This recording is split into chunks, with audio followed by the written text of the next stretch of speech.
Ramadan penuh berkah.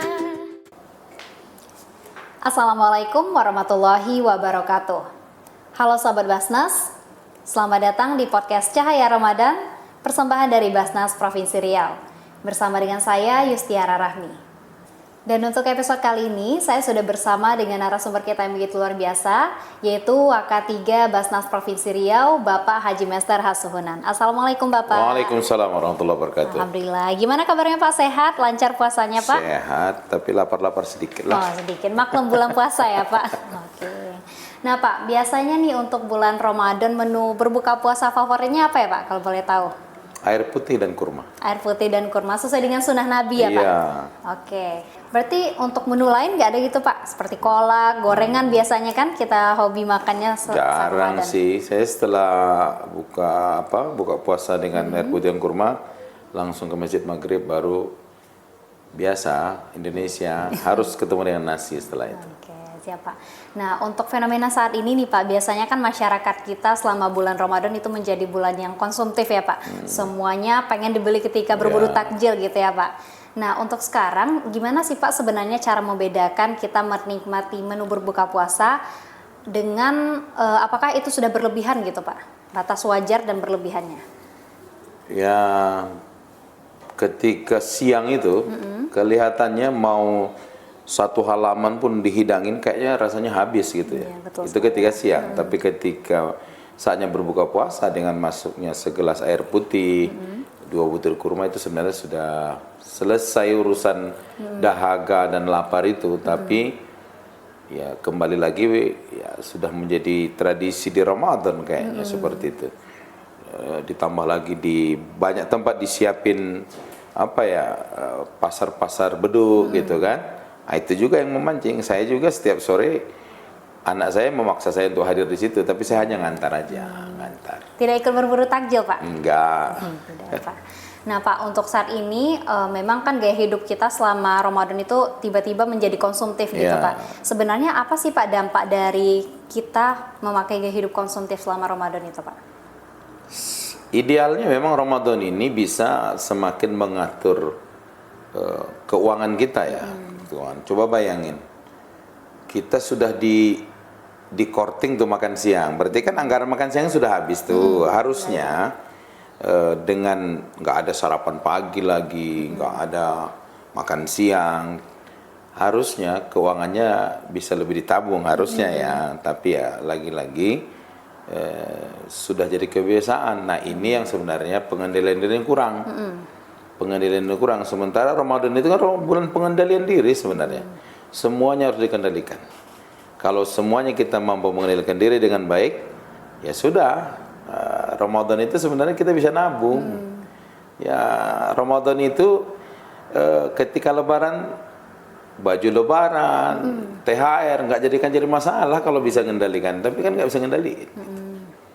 Nah bahkan itu Pak, selama bulan Ramadan, jauh hari sebelum Lebaran bahkan kita udah beli baju yang banyak, makanan yang banyak gitu ya Pak. Nah sebenarnya gimana sih Pak cara kita untuk menggeser gaya hidup yang konsumtif ini menjadi gaya hidup yang lebih peduli terhadap sesama gitu Pak? Nah makanya salah satu ruh dari Ramadan itu sebenarnya Allah pingin kita menyadarkan diri kita bahwasanya lapar itu nggak enak.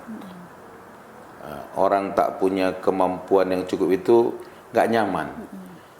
Ketika Ramadan sama-sama merasakan lapar, orang yang orang yang punya kemampuan finansial lebih dibanding yang lain, harusnya dia sadar bahwasanya nggak enak ya jadi orang miskin itu, nggak enak yang jadi orang punya itu, nggak enak ya lapar itu. Disitulah harusnya tumbuh dengan sendirinya kepedulian. Oh kalau begini tidak nyaman serba kekurangan ini, saya yang punya kelebihan ini harus mampu lebih peduli, berbagi dengan orang yang harusnya begitu sebenarnya ruh Ramadan itu.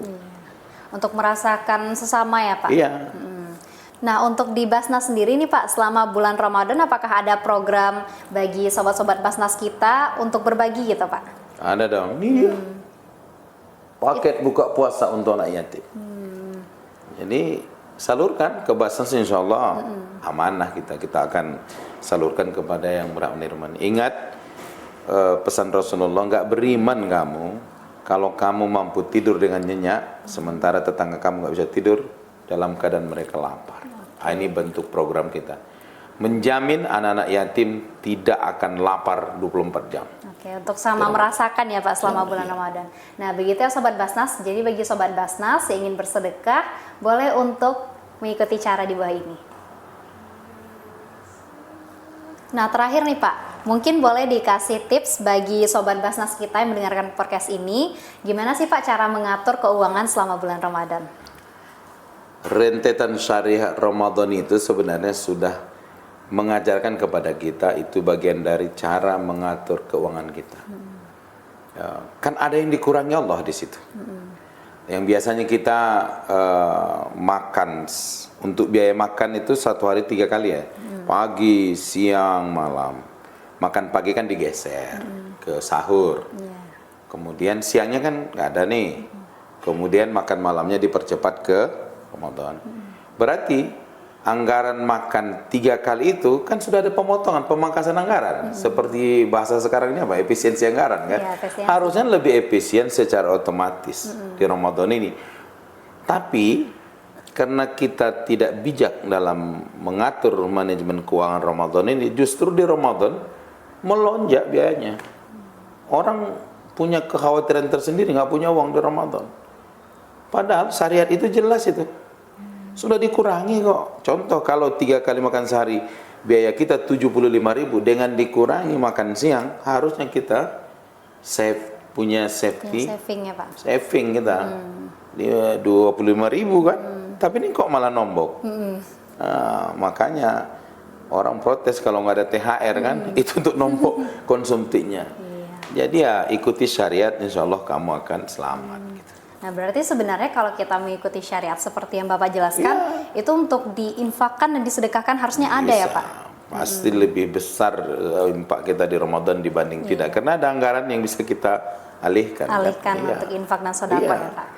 Nah, jadi begitu ya Sobat Basnas, bagi yang ingin menunaikan infak dan sodakohnya, silakan untuk ditunaikan di Basnas Provinsi Riau. Baik, terima kasih banyak Bapak atas sama-sama. motivasi yang telah diberikan kepada Sobat Basnas kita. Tentunya itu menjadi cambuk ya Pak untuk lebih sering dan lebih rutin lagi bersedekah serta berinfak. Nah, saya Yustiara Rahmi, pamit undur diri. Assalamualaikum warahmatullahi wabarakatuh. Waalaikumsalam warahmatullahi wabarakatuh.